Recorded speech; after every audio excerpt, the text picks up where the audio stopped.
them to do that. Taika. Okay, but did you ask them to do that? I didn't ask them to do that. Okay. All right, if you say so. Good.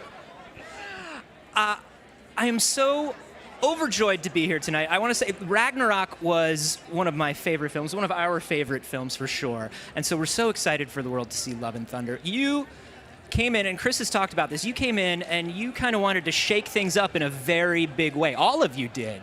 Can you talk about what you kind of wanted to do with Thor when you came in?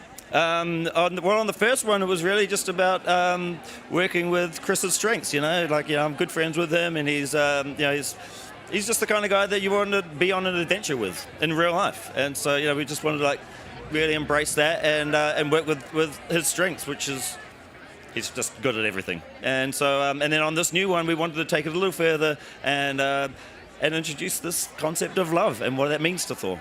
I want to ask, you said you wanted to tell a love story. Why was it so important to bring Jane back now and tell this story? Well, because she's a beloved character, and also Natalie's a beloved actor, and and I've got a lot of love for her. I've admired her for many years, and even just to have the chance just to work with her was huge for me, and to bring her back and to take that character from the comics, the Mighty Thor, and for her to hold the hammer, it's just a beautiful progression and evolution of the franchise. I heard that you went to her house personally and pitched the storyline to her. Yeah, I dropped off some comic books with that storyline in it, but I think it's these films. Luckily, Ragnarok I think was probably something that that really maybe opened that door a little bit more. Yeah. People saw what you could do with it. Yeah. Now, we're also introducing some other characters that I love from that same run of comics and a little bit later, with especially Gorr, the God Butcher. I love it. What made you choose Gorr for the villain?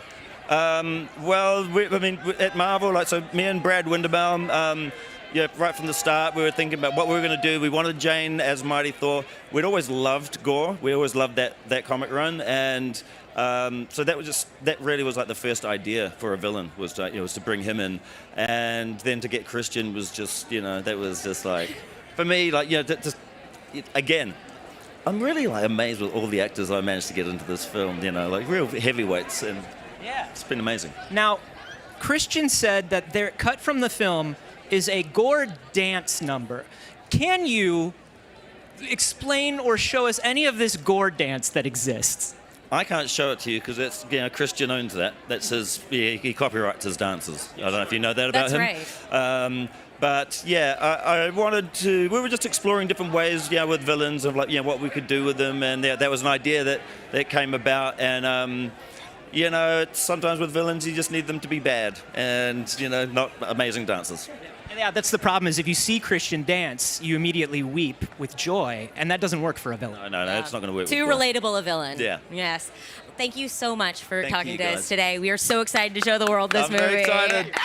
Taika Waititi!